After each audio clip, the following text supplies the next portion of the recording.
Hello, I am Jitendra and today's my topic is SHM. आज अपन SHM की शुरुआत करने जा रहे हैं। इसमें सबसे पहले अपन को दो टाइप की मोशन के बारे में पढ़ना पड़ेगा। पहला पीरियडिक मोशन, दूसरा वाइब्रेटरी या ऑसिलेटरी मोशन। तो पीरियडिक मोशन होता है क्या? पीरियडिक मोशन होता है motion repeated in equal intervals of time. इसका मतलब है कि एक फिक्स इंटरवल्स के बाद में कोई भी बॉडी अपनी मेन पोजीशन को बार बार रिपीट करे। जैसे फैन हो गया या फिर घड़ी हो गई। घड़ी क्या करती है, जैसे 12 घंटे के बाद ये सुई वापस से इसकी मेन पोजीशन पे आ जाएगी। तो एक फिक्स इंटरवल के बाद में अपनी मेन पोजीशन पर बार बार रिपीट हो रही है, इसको बोलते हैं पीरियडिक मोशन। जैसे ये हो गया पेंडुलम। पेंडुलम भी एक अपनी मेन एक फिक्स इंटरवल के बाद में अपनी मेन पोजीशन को बार बार रिपीट करेगा। पहले इधर जाएगा, फिर इधर आएगा, फिर इधर जाएगा, ऐसे करके बीच में एक फिक्स इंटरवल के बारे में अपनी मेन पोजीशन को बार बार रिपीट करेगा। ऐसे एक बाउंसिंग बॉल हो गया। बाउंसिंग बॉल को अपन बाउंस करेंगे तो पहले ये एक्सट्रीम पोजीशन तक जाएगी, फिर वापस से अपनी मेन पोजीशन पे आ जाएगी, फिर फिक्स टाइम बाद ये वापस से एक्सट्रीम पे जाएगी, फिर वापस से मेन पोजीशन पे आएगी। तो ये बार बार जो फिक्स इंटरवल के बाद में अपने मेन पोजीशन को रिपीट करें उसको बोलते हैं पीरियडिक मोशन। और पीरियडिक मोशन के में आगे पढ़ते हैं। जैसे पीरियडिक मोशन के टाइप कितने होते हैं, तो वाइब्रेटरी मोशन, ये भी एक टाइप का क्या है, पीरियडिक मोशन है। क्योंकि इसमें भी कोई पार्टिकल जैसे वाइब्रेट करेगा तो एक फिक्स टाइम के बाद में अपनी मेन पोजीशन को रिपीट करेगा।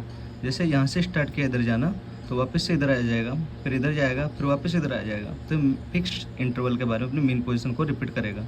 इसको बोलते हैं वाइब्रेटरी मोशन। ये एक सब टाइप है पीरियडिक मोशन का। ऐसे ऑसिलेटरी मोशन हो गया, रोटेटरी मोशन हो गया, सर्कुलेटरी मोशन हो गया। और जो पीरियडिक मोशन होता है इसी को क्या बोलते हैं अपन, हार्मोनिक मोशन। तो अपन इससे पढ़ने वाले सिंपल हार्मोनिक मोशन मतलब एसएचएम। तो ये हो गया अपना पीरियडिक मोशन। अब अगला पढ़ते हैं अपन वाइब्रेटरी, या फिर वाइब्रेटरी को बोलते हैं अपन ऑसिलेटरी मोशन। तो इसकी डेफिनेशन देखें तो इसकी डेफिनेशन हो जाएगी, depend at the two and fro motion of body about it's fixed point. इसका मतलब है कि जैसे टू एंड फ्रो मोशन मतलब कोई भी पार्टिकल है वो इसके मेन पोजीशन, जैसे ये पार्टिकल की मेन पोजीशन हो गई, इसके इर्द गिर्द मतलब आसपास या फिर ऊपर नीचे, मतलब टू एंड फ्रो, ये क्या इसके आसपास मूव कर रहा है, बार बार इसके आसपास फिक्स इंटरवल के बारे में अपनी पोजीशन को रिपीट कर रहा है, ज़्यादा दूर तक नहीं जा रहा। तो इसको बोलते हैं ऑसिलेटरी या वाइब्रेटरी मोशन। अब एक चीज़ देखते हैं अपन, ऑसिलेटरी भी क्या है, पीरियडिक मोशन है। बट एक बात बोले कि सारी की सारी ऑसिलेटरी मोशन पीरियडिक मोशन हो सकती है क्या? हो सकती है। लेकिन सारी की सारी पीरियडिक मोशन ऑसिलेटरी मोशन हो सकती है? नहीं हो सकती। जैसे अपन घड़ी का एग्जांपल लेते हैं तो घड़ी में एक फिक्स टाइम इंटरवल के बारे में वो अपनी मेन पोजीशन को रिपीट करती है। लेकिन घड़ी में क्या ऑसिलेशन थोड़ी ना हो रहा है, पीरियडिक मोशन हो रहा है बट ऑसिलेशन नहीं हो रहा। तो सारी की सारी पीरियडिक मोशन ऑसिलेटरी मोशन नहीं हो सकती। लेकिन कोई पार्टिकल है वो बार बार अपनी मेन पोजीशन के आगे पीछे इर्द गिर्द मूव कर रहा है, तो इसको अपन पीरियडिक मोशन तो बोल सकते हैं। तो मतलब इस ये यहाँ पे जो ऑसिलेशन हुआ है ये क्या हो गया, एक तरह से पीरियडिक मोशन भी हो गया। इसलिए सारी की सारी पीरियडिक मोशन ऑसिलेटरी मोशन नहीं हो सकती, लेकिन ऑसिलेटरी मोशन पीरियडिक मोशन हो सकती है। तो ये हो गया अपने दोनों मोशन, ऑसिलेटरी और पीरियडिक, दोनों मोशन अपने पढ़ ली। अब पढ़ते हैं कि कोई पार्टिकल मूव कैसे करता है। जैसे ये उसकी पार्टिकल की मेन पोजीशन हो गई, यहाँ पे फोर्स क्या है, बिल्कुल जीरो, तभी तो यहाँ पे रेस्ट कंडीशन में यहाँ पे। लेकिन जब फोर्स लगेगा तो ये क्या करेगा, मूव करेगा। मूव करके कहाँ तक जा सकता है, ये अपनी एक्सट्रीम पोजीशन तक जा सकता है। सपोज इसने एम्पलीट्यूड, जो इसने यहाँ पे एम्पलीट्यूड हुआ है वो कितना है, ए है। सपोज ये प्लस डायरेक्शन में जा रहा है तो इसने ए एम्पलीट्यूड कवर किया और कहाँ पे आ गया ये। जैसे इससे देखते हैं अपन, तो कोई पार्टिकल मूव करेगा सबसे पहले तो ये ऊपर प्लस वाला कोऑर्डिनेट हो गया, नीचे माइनस वाला। तो सबसे पहले ये ऊपर जाएगा, अपनी मेन पोजीशन से गया, जैसे यहाँ पे भी आ गया, ये वापस से फिर अपनी मेन पोजीशन की तरफ जाएगा एक्सट्रीम से। यहाँ एक्सट्रीम हो गई, इससे वापस मेन की तरफ जा रहा है, मेन की तरफ आ गया। लेकिन फिर से ये माइनस क्वाड्रेंट में जाएगा और नीचे आ गया ये वापस से एक्सट्रीम पे, और ये वापस से फिर मेन पे चला गया। तो ऐसे कोई पार्टिकल का जब मूवमेंट देखेंगे तो वो कैसे करता है, पहले मीन पे रहेगा, फिर एक्सट्रीम पे जाएगा, फिर वापस मीन की तरफ आएगा, फिर मीन से वापस से एक्सट्रीम पोजीशन की तरफ जाएगा, फिर वापस मीन पोजीशन की तरफ आ जाएगा। तो एक डायग्रामेटिक रिप्रेजेंटेशन हो गया।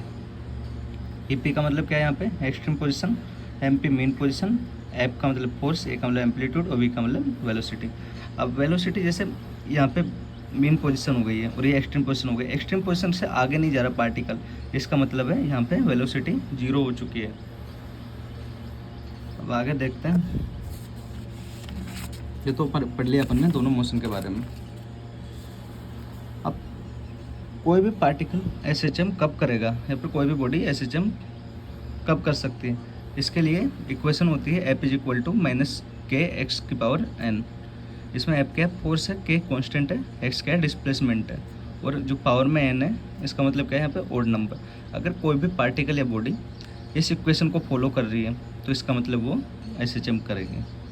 तो अपन कंसेप्ट क्या बना सकते हैं यहाँ पे कि force directly proportional to X, sorry minus X, या फिर फोर्स क्या होता है F equal to M A, और ए क्या है यहाँ पे एक्सेलरेशन। तो अगर फोर्स इसके प्रोपोर्शनल है डायरेक्टली तो एक्सेलरेशन भी डायरेक्ट प्रोपोर्शनल होएगा। तो यहाँ से अपन बोल सकते हैं कि acceleration directly proportional to minus X. अगर इस इक्वेशन को फॉलो कर रही है तो वो पार्टिकल क्या करेगा, एसएचएम करेगा। तो ये तो हो गया अपना कॉन्सेप्ट। अपन इसको सिर्फ ट्रिक से पढ़ेंगे, ये एक बार बस समझने के लिए है कंसेप्ट। ये कंसेप्ट हो गया इसका। अब देखते हैं कि कौन कौन से फंक्शन एसएचएम करेंगे और कौन कौन से नहीं। वो तो कंसेप्ट हो गया, कंसेप्ट से चेक कर सकते हैं, या फिर अपन सीधा नेट के लेवल पे जो क्वेश्चन आते हैं उसको सीधा अपन ट्रिक से कर सकते हैं। तो उसकी ट्रिक हो जाएगी सीधी, ये याद रखेंगे अपन सीधा यहाँ पे कि कौन कौन से फंक्शन एसएचएम करेंगे। अगर कोई भी फंक्शन साइन की फंक्शन में है या फिर कोस के फॉर्म में है तो क्या होएगा, एसएचएम करेगा। जैसे इसके एग्जांपल हो गए साइन थीटा, थीटा की जगह कुछ भी हो सकता है, 30 डिग्री, 40 डिग्री, 90 डिग्री, कुछ भी। अगर इस फॉर्म में है कोई भी फंक्शन तो वो एसएचएम करेगा। अगर कोस के फॉर्म में है तब भी एसएचएम करेगा। और कोई फंक्शन जैसे पावर में आ गया, जैसे साइन स्क्वायर या कोस स्क्वायर के फॉर्म में है कोई भी फंक्शन तो वो भी एसएचएम करेगा, चाहे एंगल कितना भी हो। जैसे साइन स्क्वायर थीटा की जगह कितना भी हो सकता है, 90, 40, 50 कितना भी हो सकता है, लेकिन ये एसएचएम करेगा अगर पावर में 2 है तो। ऐसे कोस का हो जाएगा सेम।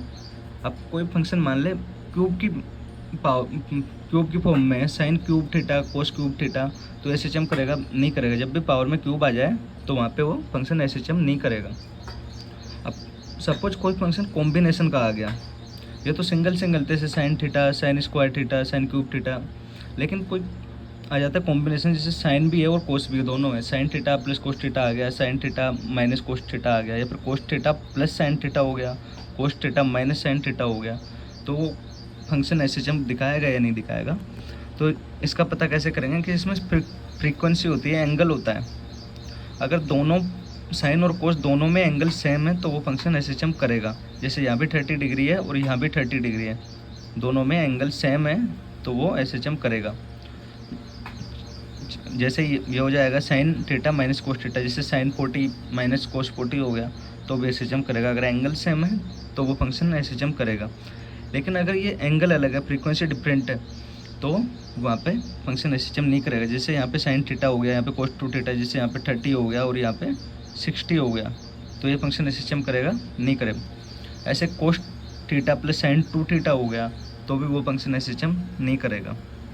और जो साइन और कोस के जो फंक्शन होते हैं इसको पीरियडिक फंक्शन या हार्मोनिक फंक्शन भी बोलते हैं, ये ध्यान रखना बस। तो ये हो गया अपने कौन कौन से फंक्शन एसएचएम करेंगे, कौन कौन से फंक्शन एसएचएम नहीं करेंगे। तो इसको अपन सीधा यहाँ से याद रख सकते हैं। तो ये आज के लेक्चर में इतना ही, आगे के लेक्चर में क्वेश्चन सोल्व करेंगे। Thank you very much.